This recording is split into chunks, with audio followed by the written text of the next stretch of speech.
Yeah, we're going to start, I think. Talk about that You alien. see, we're in frame correctly. I think so. Yeah. So, hi everyone. Hello. You can introduce this one. So, today we're going to be doing a movie review, very similar, well, in fact, actually in a better format than our Guardians 2 one, which we felt was a little rambly. Today we're going to be talking about a film that came out a while ago, as again, we're late to the whole review shebang. We're going to be talking about Alien Covenant, the new installment in the, quite frankly, far too long-running Alien franchise. Yeah, apparently Ridley Scott wants to do About six five more or films. six more, yeah, he announced those. They're all in the writing process at the moment. We've got Rover here to help us through this review, and believe me, you'll need all the help you can get through this film. Like quite a lot of things, we are about 2-3 weeks behind. Yeah, but still, we had a holiday in between that film we coming went out. up to Italy. Yeah, which is better than the film. Yeah, it was. yeah. So needless to say, I've lost the cardboard. But our fantastic special effects team have got this in effect. So here's a spoiler alert. That's effective enough. yeah, look out, Michael Bay, because we're coming for you. Yeah. Do we have a special effects team? Is it just me? Well, yeah, maybe. So we'll talk about. We've got a few points. First one we'll discuss is the story of the film. Oh boy! So I found the story to be a little bit flat. The story's problems in Alien Covenant come from the fact that it is so horribly linked with Prometheus. Yeah. So it doesn't struggle in the aspects of the film that are an Alien movie. As an Alien film, it's paint by numbers. As a sequel to Prometheus, it's somehow even more dull and even more ponderous and even more like Ridley Scott is maybe getting something that we're not understanding. I feel like you're going to have to wait until the end of all of his 6 films. So he's doing a Hickman or a Moffat. We're going to have to sit there and... Yeah, there might be like one line that if you miss it, nothing makes sense. I wouldn't be surprised. So yeah, my thoughts on the story, it was episodic. It felt like sort of, here's a xenomorph or a neomorph. It's killed somebody. Cool. The neomorphs were great. It's killed someone. They killed the alien. Then we move on to the next situation. But then this is something that just look at Alien 1, which in its entire plot really is just Alien kills all of them, then they kill it back. Yeah, oh no, that's fine. That's nice and simplistic. My problem was that it was sort of each situation was resolved in its entirety over about a 20 minute period at best. There was sort of the subplot, or the main plot, I guess, of David, who I had some issues with. I'll talk about that later. Yeah, we'll go into that. And it just, I don't know, a lot of the events felt unconnected. It tries to add impact to events it doesn't spend enough time investing in. For one, at the beginning, and obviously we've given our spoiler alert out, James Franco's captain being burnt inside of his cryotube. We're expected to care immensely for this character who, unless you've gone to YouTube and watched like a 5-minute prequel skit, you know nothing about this dude. He's inconsequential. It's James Franco sleeps through the theatrical cut of this movie, and unless you've watched The Last Supper short, which is out on YouTube, you know nothing about this guy other than Catherine Watson's character Daniels, who I thought was actually pretty good as a sort of Porto Ripley. That's her husband, and he burns, and that is all you get. And they try to add weight to it, and it just doesn't carry off. And that's the same for a number of events in this film. Yeah. And not to put too blunt on it, but the off-screen death of Shaw from Prometheus, which is rubbish. I know we had very differing opinions on that. Shaw, for me, was one of the high points of Prometheus. I liked her as a character. And it was irritating to see her just like, oh, she's dead. Yeah, just off.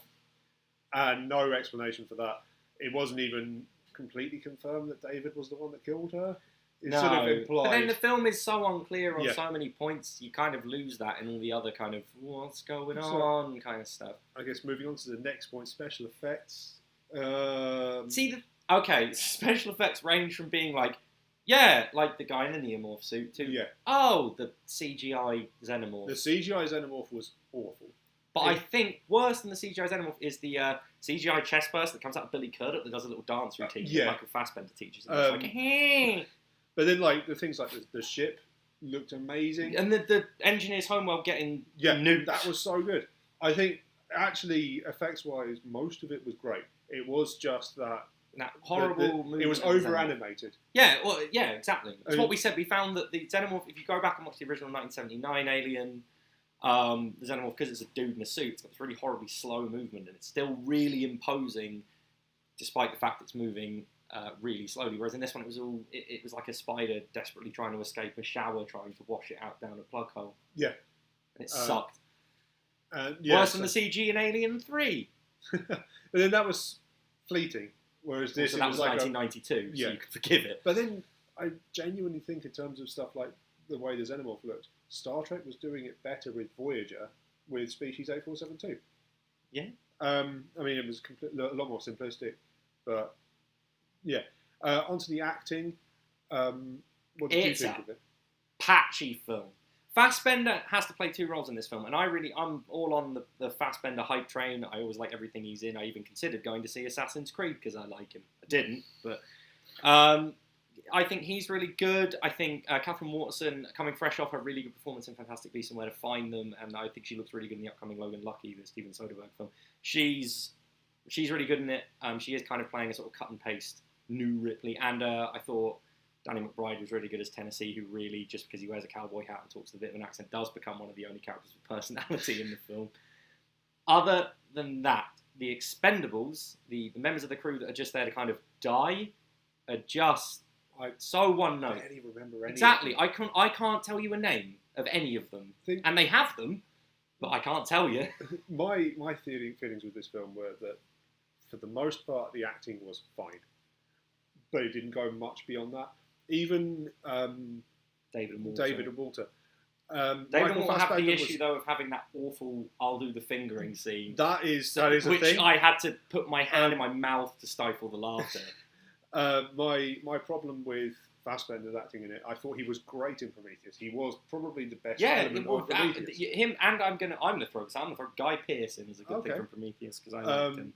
But when we had Walter and David, Fassbender had to separate his performances so much that neither character was very believable, and I didn't relate to either of them that much. It also plays into that horrendous British accent, bad American accent, friendly thing that movies need to draw themselves out of. Yeah, unless you've got Patrick Stewart. Well, and Ian McKellen. Well, they were both English. Yeah. How do we distinguish it all? One of them has to be evil. So, other points on the film? I've got a few. I have some points to make. Well, as you know, Rupert, I'm a long-standing fan of the Alien franchise. I absolutely adore it. I've been through. I think Alien 3 is a masterpiece. Not a lot of people do. I think Alien 3 is really good. Resurrection has its points if you watch it as a weird episode of Firefly. And Alien vs Predator is just a bunch of dumb fun. The problem this franchise has is Ridley Scott isn't really in the driver's seat on this one. We're getting new writers coming in. It's this hodgepodge. The problem is it came off on the wrong footing. Damon Lindelof wrote this. He was ousted. And we've got new writers coming in for this. They're going to have to come in and collect the sort of pieces of Prometheus, come in and make another film. It's like sort of game of Chinese whispers. Yeah. Everyone's passing on information. It's not coming out quite right on the other side. And that's really where the film, or the franchise really, is coming into a critical sinkhole. And it will only continue to decline if people can't unify and find a way to put this on track with enough references to the previous franchise to make people go, it's an Alien movie, but enough progression and something new to make people not go, this is just Alien, but if you had a colouring book and it had the numbers for you to paint by. I think it's something that we need to discuss in the future, but the fact that everybody wants a shared universe, and I can understand that because the Marvel Cinematic Universe is so successful. And only now, really, are other ones like DC's only just been up with Wonder Woman. But if you want, Alien is not a franchise to do it in. Alien is really interesting, but there's not a lot overall you can It's an interesting B movie. Yeah. It'd be like trying to make an extended universe out of The Evil Dead. Yeah. There's only so much material you've got. One of my problems, and it's sort of such a tiny one in comparison to your one being grand story problems, why was Lander 1 called Lander 1? Because they only have one. Yeah, they made it a big story point that there was only the one of them, and they had to adapt another spacecraft to land that and rescue on the people. Planet, yeah. Surely, if you had a Lander 1, then that implies there should be a Lander 2. So it's just Lander. Yeah, and then because it sounds important. Thunderbird 1. What if it was just Thunderbird? It would suck. I mean, that's sort of a tiny thing, but it does point to a big issue in sci-fi. No, it's like I was going to say in sort of story editing and proofreading, essentially. Yeah. That somebody wasn't paying attention in that and didn't think, maybe that doesn't quite work. And where else weren't they paying attention?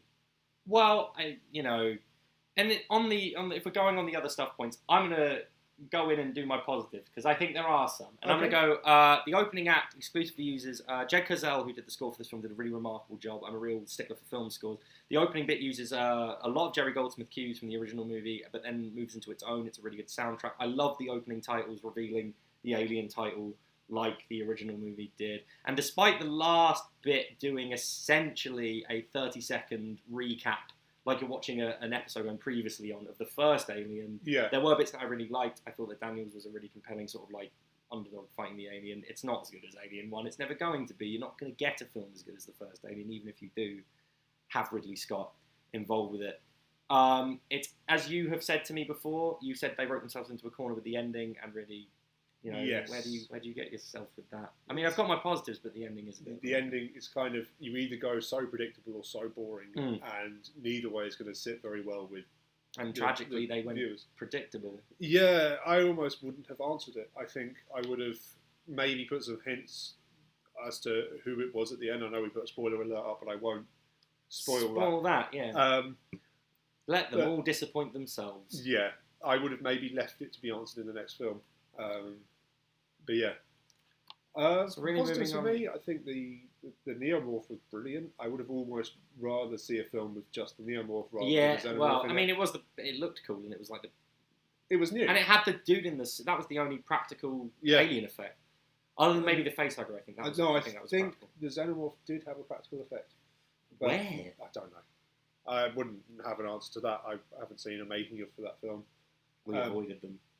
Yeah. So that is it. Overall, giving our verdicts, really. Yeah, I'll give my verdict first, I guess. Yeah. I felt that Alien Alien Covenant was a slightly messy film. Special effects were, for the most part, very good, but did have some big falls that almost looked unfinished. The acting wasn't really on top form for me. It was a very nice-looking film for the most part, and the concepts were pretty good, which is a thing that I had about Prometheus as well. Yes. I thought the concepts and the effects for Prometheus were stunning. The film itself was pretty poor. In terms of, I would give it a 5 out of 10. Well, mine's a little more positive than that. I think maybe that's coming from the fact that I'm a little biased to the franchise, given that I've stuck through it. I even tried to find as much as I could to like in Prometheus. I was the only one of the two of us that remembered we rewatched it before seeing Covenant. Yep. I don't know what I was on that night. I don't do any drugs. We don't remember. Well, you don't I remember must have watching been very it. drunk. Probably. Yeah. Given us. But I mean, there are a lot of points to really hamper him. Once again, I really like the Neomorph. I really liked a lot of the aspects of exploring. But I feel that this is a franchise that doesn't need to go too much. It's backstory for something that doesn't need it. I thought the acting was a little stronger. I'm going to once again single out Danny McBride, Catherine Watson, and Michael Fassbender as being real standout points in this film. Everyone else was maybe a little one note, but then they are there to die, so what do you expect, really? Special effects dip tremendously towards the end of the film, but there are points at the mid where they are really great, and I was pleased to see another bloody, violent alien movie. Prometheus was a relatively tame affair. This one really sort of harkened back to the series roots.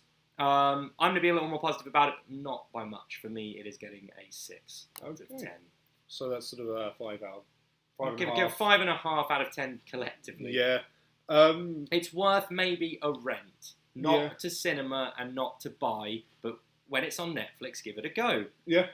Don't illegally download it, because don't do illegal. that. I wouldn't ever promote doing that.